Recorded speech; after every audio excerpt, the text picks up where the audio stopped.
The report came through on a Thursday, which I remember because Thursdays were the only day of the week I still bothered to shave. I worked out of a converted naval office in Punta Arenas, on the second floor of a building that had been condemned twice and reopened twice. And my job for the Servicio Meteorologico was to read the incoming maintenance telemetry from the southern stations and file the ones that needed a technician dispatched. There were 11 stations on my list when I started. By the time the report came in, there were 3. The other 8 had been decommissioned over the last 15 years, not because the weather had stopped happening down there, but because nobody could justify the cost of keeping a man alive in a metal box 600 kilometers from the nearest road. Satellite coverage was good enough now. The old stations had been built in the 60s and 70s, back when meteorology in Patagonia meant a human being with a barometer and a shortwave radio and a year's worth of canned meat. The 3 that were still active were automated. They sent their reports on a schedule. They did not require a person. The station that sent the final report was called Estación Bremer, after the lieutenant who had originally surveyed the site in 1962. It sat on a small rise above a glacial valley about 40 kilometers inland from the Beagle Channel, and according to the file, it had been fully automated since 1994. The last human being to overwinter there had been a technician named Errázuriz, who had finished his contract in October of that year and flown out on a Navy helicopter and, as far as the file was concerned, was the final entry in the human history of the place. I want to be specific about what a maintenance report from Bremer normally looked like, because that's where this whole thing turned for me. The automated reports came in at 0600 and 1800 local, every day, and they were short. Battery voltage, anemometer status, hygrometer status, internal temperature of the equipment housing, snow load on the roof sensor, a single line at the bottom that said either nominal or, very rarely, a code indicating which subsystem had drifted out of tolerance. The reports came in as plain text over a low bandwidth satellite uplink, and they were almost always identical from one day to the next. I had been reading them for 6 years. I could tell you the average winter battery voltage at Bremer to 2 decimal places. The report that came in on that Thursday was not formatted like the others. It was longer. It had a header I had never seen before, with a station identifier in the old 1970s naming convention, which the automated system did not use. The body of the report was written in complete Spanish sentences, in the first person, in a slightly formal register, the way an older man might write a letter to his employer. It was signed at the bottom with a name. The name was Errázuriz. I read it 3 times before I did anything. The first time I read it, I assumed it was a prank. We had a younger guy in the office named Mendoza who liked to test the new interns by sending fake telemetry from a laptop. And I genuinely thought for about 90 seconds that this was something he had done. Then I remembered Mendoza had transferred to Santiago 2 months earlier. The second time I read it, I assumed it was a software corruption, the kind of thing that happens when an old satellite uplink gets hit by a solar event, and the system improvises a packet out of fragments of older data. The third time I read it, I sat back in my chair and I did not say anything to anyone, and I went outside and stood on the metal staircase that ran down the back of the building, and I smoked a cigarette I had been telling myself I wouldn't smoke. The report said the following. I'll try to give it to you the way I remember it, because I am not allowed to show you the original. It said that the station had received an unusual amount of snow over the previous week, and that the southern access door had been blocked, requiring manual clearance. It said that the secondary anemometer had been damaged by ice, and had been replaced with the spare unit from the equipment locker. It said that the radio mast guy wire on the east side had loosened and been retensioned. It said that a stray dog had appeared near the station 3 days previously and had been fed from the emergency rations and had since left. It said that the kerosene supply was holding at approximately 60% of capacity and would last until the resupply in November. It said that all subsystems were nominal and that the next report would follow on the regular schedule. The report was dated correctly. The timestamp matched the satellite uplink. The signature was Arizura's. The station, according to every document I had access to, had not contained a human being in 31 years. I did what I was supposed to do, which was to flag the report as anomalous and forward it to my supervisor. My supervisor was a woman named Ogeta, who had been with the service for almost 40 years and who had a way of receiving strange news that made you feel, briefly, that you had imagined the strangeness. She read the report on her screen while I stood next to her desk. She read it twice. Then she said, in the same tone she used to ask whether I wanted coffee, that she would handle it from here, and that I should not mention the report to anyone else in the office, and that I should continue processing the normal telemetry from the other two stations as if nothing had happened. I asked her what was going on. She looked at me for a moment, and then she opened a drawer in her desk that I had never seen her open in 6 years, and she took out a folder. The folder was thick. It had the Servicio Meteorologico stamp on the front, and underneath the stamp, in handwriting, someone had written the word Bremer and underlined it twice. She did not open the folder in front of me. She just set it on her desk and put her hand flat on top of it, the way you might rest your hand on the shoulder of someone who is about to leave on a long trip. Then she said that there had been reports like this before.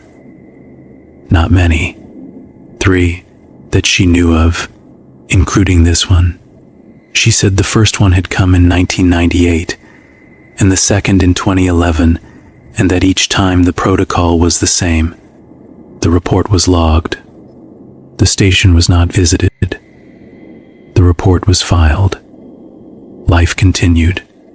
I asked her what the reports had said. She said that the 1998 one had described the replacement of a battery and the sighting of a fox. The 2011 one had described the repair of a roof panel after a storm and the death and burial of a stray dog, which the writer said he had named Lucho. She said both reports had been signed by Arizura's. I asked her if anyone had ever gone out to check. She said that in 1998, a Navy helicopter had been sent. The crew had landed at Bremer and inspected the station. They had found it locked, sealed, undisturbed. The snow around the southern access door was deep and untouched. The equipment locker was full. The kerosene tank was at the level the automated reports had been claiming. There were no footprints. There was no dog. There was no fox. The station was empty, the way it had been empty for years, and the automated systems were running normally. And the Navy crew had flown back to Punta Arenas and filed a report saying that there had been no anomaly. She said that in 2011, no helicopter had been sent. The service had decided, internally, that the visits were not useful. The protocol had been upped. The reports were to be logged and filed, and the station was to be left alone. I asked her why. She did not answer for a while. Then she said that the men who had gone in 1998 had not been the same after they came back. She did not elaborate. She just put the folder back in the drawer and closed it and told me, again, to go back to my desk. I went back to my desk. I processed the normal telemetry from the other two stations. The battery voltages were nominal. The anemometers were functional. The hygrometers were within tolerance. I filed the reports. I went home at 6. I lived in a small apartment near the waterfront, 2 rooms and a kitchen, with a window that looked out at the strait. The wind in Punta Arenas comes in off the water in long, flat pushes, and the building I lived in was old enough that the windows rattled in their frames when the wind hit a certain speed. That night the wind was steady and not particularly loud, but I could not sleep. I lay in bed and I thought about the report. I thought about the dog that the writer had said appeared near the station and was fed and then left. I thought about the way the writer had phrased it. The dog had appeared. The dog had been fed. The dog had left. The sentences had a rhythm to them that did not sound like a machine. They sounded like a man writing in a logbook at the end of a long day, recording the small events of his isolation because there was no one else to tell. I got up around 2 in the morning and I made coffee, and I sat at my kitchen table and I tried to think about it the way Ojeda had told me to think about it, which was not to think about it at all. I was not successful. The next morning I went into the office early. I did not have a key to Ojeda's desk, but I had a key to the records room, which is where the older paper files were stored. The Servicio Meteorologico had not finished digitizing its archives, and the files from before about 2005 still existed as physical folders in a long row of metal cabinets at the back of the building. I went into the records room before anyone else arrived, and I found the personnel file for Errázuriz. His full name was Hernan Errázuriz Vidal. He had been born in 1951 in a town called Castro on the island of Chile.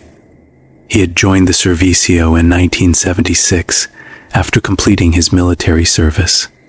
He had served at 3 different stations over the course of his career, and his final posting had been Bremer, from March 1993 to October 1994.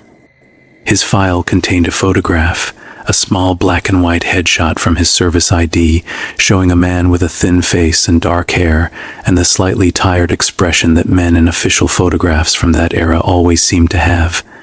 The file also contained a medical report from his exit physical in November 1994, which noted that he was in good health for a man of his age, and that he had requested early retirement, which had been granted. There was a final document in the file, stapled to the back. It was a death certificate. Hernan Errázuriz Vidal had died in February 1995, 4 months after leaving Bremer, in a hospital in Puerto Montt. The cause of death was listed as exposure. The certificate noted that he had been found on a beach near the town of Malin, with no shoes and no identification, and that he had survived for 2 days in the hospital before dying without regaining consciousness. I sat in the records room for a long time with that file open on my lap. The fluorescent light over my head buzzed at a frequency I had never noticed before, a thin, steady sound, and somewhere in the building a pipe was ticking as it warmed up. I want to tell you something about the geography of what I'm describing, because it matters. Bremer is in the far south, in the Cordillera, about 40 kilometers inland from the Beagle Channel. Malin, where Errázuriz was found, is almost 2,000 kilometers north of Bremer, on the Pacific coast of Chile. To get from one to the other in February, on foot, without shoes, would not be difficult. It would be impossible. The terrain between the two places includes glaciers, fjords, uncrossable rivers, and a national park that has killed experienced climbers. A man cannot walk that distance. A man cannot even be transported that distance without leaving a record. And yet the death certificate was real. I checked the registry. Hernan Errázuriz Vidal had died in Puerto Montt on the 17th of February 1995. His body had been buried in a public cemetery in Castro, where he was born. His sister had identified him. I put the file back in the cabinet. I went to my desk. I did not say anything to Ojeda. The next report from Bremer came in at 0600 the following morning. It was the normal automated format. Battery voltage, anemometer status, hygrometer status, internal temperature, snow load, nominal. I logged it.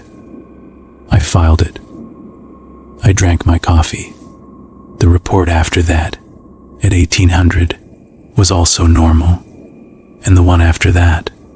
For 3 days the reports were normal, and I started to relax, in the way that people relax when they are choosing to relax.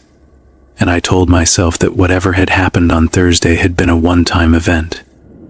A glitch. An anomaly. A ghost in the machine, in the literal and the figurative sense. On the fourth day, at 0600, the report came in long again. This one was shorter than the first. It said that the dog had come back. It said that the dog was thinner than before, and that it had been fed, and that this time it seemed inclined to stay. It said that the writer had decided to name it, but that he had not yet chosen a name, and that he would mention the name in the next report. It said that all subsystems were nominal. It was signed Aurazuras. I read it. I sat at my desk. I did not flag it. I want to be honest about that, because it's the part I think about most. I did not flag it. I logged it as a normal report. I altered the entry in the database to match the standard format, copying the telemetry values from the previous day's report, which were within plausible drift tolerance. I deleted the long format text from the incoming buffer. I did this in about 4 minutes, and I did it without thinking about it very clearly. And when I was done, I sat at my desk for a long time and I did not feel anything in particular. I felt the way you feel when you have done something you cannot explain to yourself. I told myself at the time that I was protecting Ojeda, that she had told me the protocol was to log and file, and that flagging it again would only create more work for her, and that the service had already decided twice before that these reports were not to be investigated. I told myself a lot of things. The truth, I think, is that I wanted to know what name he would choose for the dog. The next long report came 2 days later. The dog's name was Pulgar, which means thumb in Spanish, and which the writer explained was because the dog had a small white mark on one of its front paws that looked, if you squinted, like a human thumbprint. The writer said that Pulgar was sleeping in the equipment room near the kerosene heater, and that he had become attached to the animal more quickly than he would have expected. He said that the wind had been bad for 3 days, but that the station was holding. He said that all subsystems were nominal. I logged it. I filed the false telemetry. I went home. Over the next 4 months, I received 11 long reports. I have them memorized, although I am not allowed to keep copies. The writer described in his careful and slightly formal Spanish the small events of a life I was not sure was being lived. He described the dog. He described the weather. He described a problem with the secondary battery that he had resolved by swapping in a spare. He described a night when the aurora had been visible to the south, which is unusual at that latitude, and he had stood outside the station for almost an hour watching it, even though the temperature was well below freezing, because he said it had been a long time since he had seen something beautiful. He described in one report a dream he had had about his sister, who he had not seen in many years. He did not elaborate on the dream. He just mentioned that he had had it. I altered the database for every one of those reports. I became practiced at it. The official record from Estación Bremer for those 4 months shows a series of perfectly nominal automated maintenance reports, exactly as they should be. The long reports exist only in my memory. I want to tell you about the report that made me stop. It came in on a Tuesday, in the middle of August, which is late winter down there. It was longer than the others. The writer said that Pulgar had died. He said the dog had been sick for several days and that he had tried to keep him warm by the heater, and that he had given him the last of the canned meat from his own rations, and that the dog had died in the early morning while the writer was asleep, and that he had woken up to find the body cold beside him. He said he had buried the dog outside the station, in a spot where the ground was slightly softer, and that he had marked the grave with a small cairn of stones. He said the work had taken most of the day because of the frozen ground. Then he said something that I have not been able to stop thinking about. He said that he was beginning to suspect that he was not actually at the station. He said that the station felt correct in every detail, that the kerosene smelled like kerosene and the wind sounded like wind and the dog had been warm when he held him, but that he had been there now for a very long time and that he could not remember arriving and that he could not remember the names of his sisters, although he was sure he had too. He said he had checked the logbook for the date of his arrival and that the logbook said March of 1993, but that the dates of the entries after that did not seem to add up, and that some of the entries were in handwriting that was his own, and some were in handwriting that he did not recognize but that also felt like his own. He said he was writing this not as a maintenance report but as a personal note, and that he understood it would probably not reach anyone, but that he wanted for the record to say that he believed something was wrong. He said he would continue his duties. He said all subsystems were nominal. He signed the report. I read it at my desk at 6 in the morning. The office was empty. The wind outside was steady. The fluorescent light over my head was buzzing. I did not alter the database that day. I sat at my desk for almost 2 hours, and then I got up and I went to Ojeda's office, and I waited outside it until she arrived at 8. When she came in, I told her everything. I told her about the long reports I had hidden. I told her about the dog named Polgar. I told her about the writer's note. I told her about the death certificate I had found in the records room and the impossible distance between Bremer and Malin. I told her I was sorry. I told her I would resign if she wanted me to. She listened without interrupting. When I was finished, she sat at her desk for a long time, with her hand on the closed drawer where the folder lived, and she did not look at me. Then she said something I did not expect. She said that she had also hidden reports. Once, in 2011, when the second batch had come in, she had been my position. She had read them. She had not been able to bring herself to flag every one. She had logged some of them as normal. She had not told her supervisor. She had carried it for 14 years. She said that the service knew, that the reports came in cycles, and that someone in the office was always the one who received them, and that the service had learned that the person who received them would always, eventually, do what I had done. She said that the protocol was not really a protocol. It was an acknowledgment. The reports were going to come. Someone was going to hide them. Eventually, that person was going to break and tell their supervisor, and the supervisor would already know because the supervisor had been that person in the previous cycle. She said that this was how it had worked, as far as she could tell, since at least 1998. I asked her what we were supposed to do. She said we were supposed to file the report, the one I had brought to her, the personal note. We were supposed to log it as the final maintenance report from Estación Bremer, and we were supposed to mark the station for decommissioning, and we were supposed to stop receiving telemetry from it. I asked her if that would end it. She said she did not know.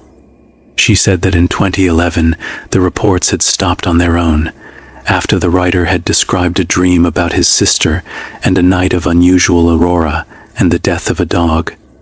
She said the patterns were similar. She said the service had a theory, which was not written down anywhere, that the reports were the writer's way of finishing something, of completing a year at the station that he had not been able to complete in 1994, or of saying things he had not said before he died on the beach at Malin with no shoes and no identification. She said the theory was just a theory. She said no one really knew. We filed the report. We marked Bremer for decommissioning. We stopped the telemetry feed. The official record of the Servicio Meteorologico now shows that Estación Bremer was retired in August of last year after 31 years of automated operation, and that its final maintenance report indicated all subsystems nominal at the time of shutdown. The personal note is not in the record. Ojeda kept it. I do not know where. I want to tell you the last thing, and then I'll stop. About 6 weeks after we decommissioned Bremer, I received an email at my work address. It was from an address I did not recognize. A generic provider, no name in the header. The subject line was the station identifier in the old 1970s naming convention. The body of the email was 3 lines long. It said that the dog had come back. It said that this time it had brought another dog with it. It said all subsystems were nominal. It was not signed. I did not show the email to Odetta. I did not flag it. I deleted it, and I emptied the trash folder, and I went home. And I sat at my kitchen table, and I drank a glass of water, and I listened to the wind on the strait. I still work at the Servizio. There are 2 stations on my list now, both automated, both far to the north of where Bremer used to be. The reports come in at 0600 and 1800 every day, and they are short, and they are nominal, and I read them and I file them and I go home. But sometimes, late in the afternoon, when the office is quiet and the wind outside is steady, I open my email and I look at the inbox, and I scroll down through the messages all the way to the bottom where the oldest ones live. I am not looking for anything in particular. I just want to know whether there is something there that I do not remember receiving. So far, there has not been. I check every Thursday. Thursdays are still the day I shave.